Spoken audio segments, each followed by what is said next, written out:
Well, things aren't going particularly well for our commander in chief, which is surprising because he surrounds himself with only the best people, like Commerce Secretary and Wall Street billionaire Howard Lutnick, who ran Cantor Fitzgerald right up until he moved to D.C.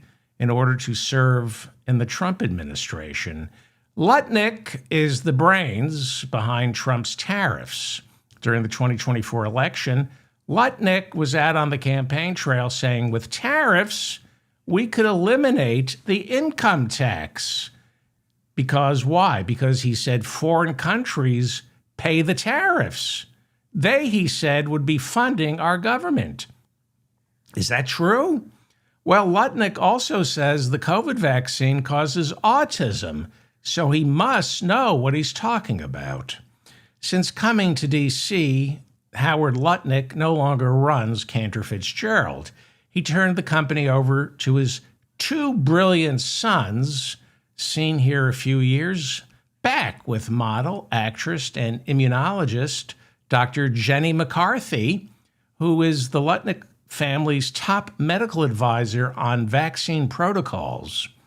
I mention all this because, besides his two brilliant sons, Howard Lutnick's other baby was Trump's tariffs. Whenever Trump talked tariffs, right next to him was Howard Lutnick carrying that big board. Remember the big board? It's right up there. It looks like Trump is picking out paint chips for one of his garish casinos. Let's go with piss yellow for the ladies' room, shall we?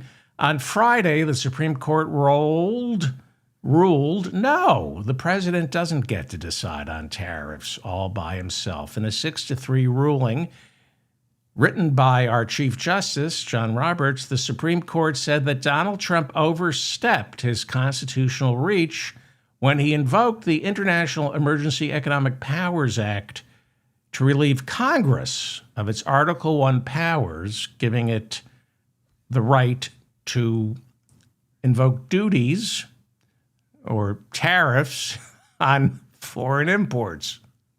And by the way, the trade deficit, which Trump's tariffs was supposed to address, it's only gotten worse since the tariffs started.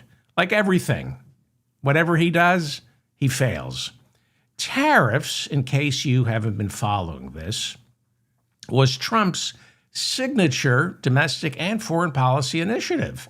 He uses tariffs as a cudgel, a weapon to get countries to fall in line. Turns out, according to the Supreme Court, one man doesn't get to do that in this country, especially when that man is a cretin who has absolutely no idea how money works, which is why he was forced to declare bankruptcy at least 6 times. But Trump took the disappointing news Friday with equanimity and composure, calling the Supreme Court fools and lapdogs. I think he mistook them for his cabinet. Then the president accused the Supreme Court of being, quote, disloyal to the Constitution. If I were you, I'd keep my mouth shut about loyalty to the Constitution, hotshot. The only reason you're sitting in the Oval Office and not a prison cell in Fulton County, Georgia, is because of the Supreme Court's complete and total lack of fidelity to the Constitution. So don't talk about loyalty to the Constitution, you POS.